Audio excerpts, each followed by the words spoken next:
Pengenalan mikroskop mata kuliah instrumentasi. Assalamualaikum warahmatullahi wabarakatuh. Tujuan di sini adalah untuk mengetahui komponen-komponen mikroskop dan cara penggunaannya. Yang pertama yang perlu harus kita perhatikan adalah harus disambungkan ke stop kontak. Selanjutnya, jangan lupa disambungkan pada mikroskop, baru mikroskop siap untuk digunakan. Pengatur kepala mikroskop diatur digunakan untuk memposisikan Anda suka melihat dari depan atau dari belakang. Bagian-bagian dari mikroskop yang pertama adalah yang perlu kita perhatikan adalah lensa okuler, di mana lensa okuler di sini berfungsi untuk membentuk bayangan nyata dari lensa objektif. Selanjutnya, lengan di sini adalah berfungsi sebagai pegangan ketika akan memindahkan mikroskop. Lensa okuler di sini lensa okuler ada 4 macam, ada 4, 10, 40 dan 100. Fungsinya di sini untuk memperbesar bayangan benda atau objek pada saat pengamatan. Jadi di sini ada lensa 4 kali, kemudian ada lensa objektif 10 kali, selanjutnya ada lensa objektif 40 kali, dan yang terakhir di sini ada lensa objektif 100 kali. Bagian selanjutnya di sini adalah meja objek, di mana meja objek berfungsi untuk meletakkan suatu objek pengamatan. Selanjutnya kita masuk ke pengatur kasar atau biasa disebut makrometer. Berfungsi untuk mengatur kedudukan lensa objektif dan mencari fokus bayangan objek secara cepat sehingga tabung mikroskop dapat turun atau naik dengan cepat.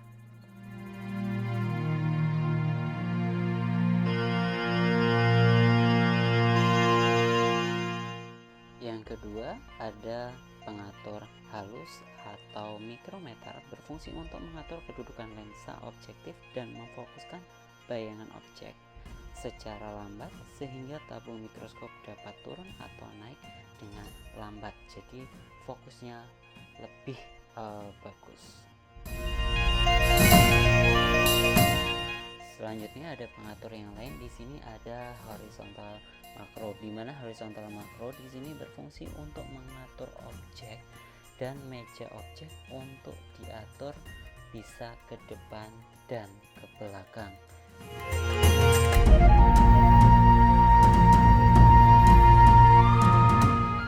Sedangkan yang di bawah adalah horizontal mikrometer, di mana di sini berfungsi untuk mengatur objek juga dan penjepit objek yang dapat diatur untuk ke kanan ataupun ke kiri.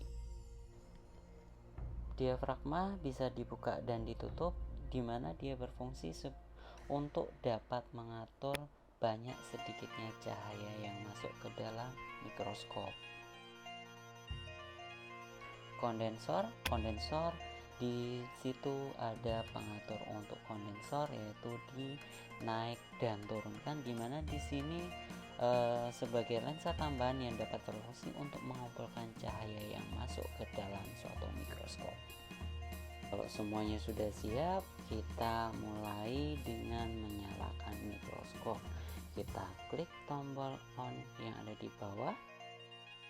Kemudian kita atur pencahayaan. Jadi di sini adalah untuk mengatur lampu untuk cahaya nanti yang masuk ke dalam suatu mikroskop. Penggunaan mikroskop. Jadi yang perlu kita perhatikan di sini adalah penggunaan mikroskop. Yang harus kita perhatikan adalah yang pertama, mengatur lensa objektifnya. Dalam pengaturan lensa objektif 4 kali dan 10 kali, yaitu diafragma harus ditutup penuh dan kondensor harus dikondisikan di bawah penuh. Selanjutnya kita gunakan pengatur kasar ataupun pengatur halus. didapatkan hasil pengamatan lensa objektif 4 kali yang seperti ini. Jadi ini adalah kutu rambut manusia. Atau di sini saya juga menggunakan objek nyamuk. Selanjutnya di sini baru kita masuk pada objek 10 kali. Kalau kita sudah menemukan 4 kali, tinggal kita putar saja lensa objektifnya mengarah pada 10 kali, baru selanjutnya kita amati, karena lapang pandang pastinya tidak berubah, hanya ukuran yang akan kita amati akan berbeda, jadi lebih besar. Jadi ini adalah hasil pengamatannya, sama dengan kutu yang tadi, jadi lebih besar.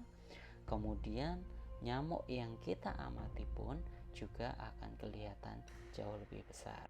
Kemudian masuk ke dalam objektif 40 kali, sama kita putar, hanya saja kita harus merubah kembali untuk diafragma, yaitu dibuka sebagian dan kondensornya diletakkan pada area tengah-tengah. Selanjutnya kita gunakan pengatur halus secara perlahan-lahan. Selanjutnya baru kita amati. Oke, jadi ini adalah ketika kita mengamati dengan pembesaran 40 kali. Jadi hasil pengamatan di sini akan jauh kelihatan lebih besar. Jadi yang tadi kelihatan seluruh badan, di sini tidak bisa kita amati seluruh badan, melainkan hanya pada bagian-bagian dari kutu yang tadi. Jadi ini bagian kepalanya, kemudian ini bagian kakinya, kemudian di sini adalah bagian ujung bawah dari ini bagian tengahnya. Maaf, ini adalah bagian bawahnya, sedangkan ini adalah kepalanya nyamuk. Untuk pembesaran 100 kali kita menggunakan oil immersi. Jadi oil immersi di sini nanti digunakan untuk mempermudah suatu objek itu dapat dilihat. Dan yang perlu diperhatikan, kalau pembesaran 100 kali itu objeknya harus jauh lebih kecil. Di sini kita menggunakan bakteri sebagai objek yang akan kita amati. Dimana di sini ketika kita menggunakan lensa 100 kali, lensa objektif 100 kali, otomatis yang perlu kita perhatikan adalah diafragma dan kondensor, di mana diafragma dan kondensor diatur bahwa diafragma itu dibuka penuh, sedangkan kondensornya diletakkan di atas penuh. Penggunaan lensa 100 kali itu kita bisa secara langsung ataupun kita bisa menggunakan 4 kali atau 10 kali terlebih dahulu untuk mendapatkan lapang pandang, baru kita pindahkan langsung ke 100, atau Anda langsung menggunakan 100 kali juga boleh.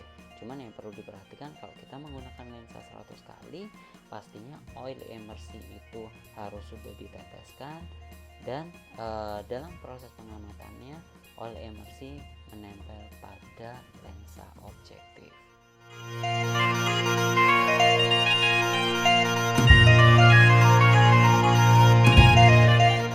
Nah, di sini kita sudah bisa menemukan jika proses penggunaan 100 kali, jadi pada saat 100 kali di sini 100 kali lensa objektif, kita dapatkan bakterinya. Jadi bakterinya itu yang kecil-kecil yang ada di dalam hasil pengamatan ini. Jika sudah selesai, jangan lupa mikroskop itu harus disimpan dengan baik. Nah, di sini adalah bagaimana ketika Anda selesai menggunakan mikroskop.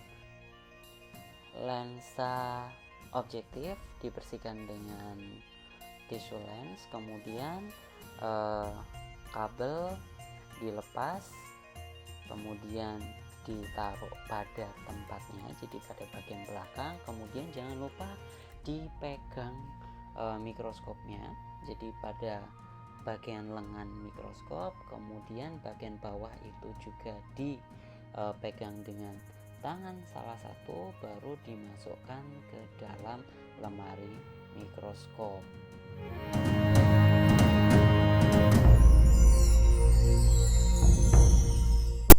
Sampai di sini, terima kasih. Assalamualaikum warahmatullahi wabarakatuh.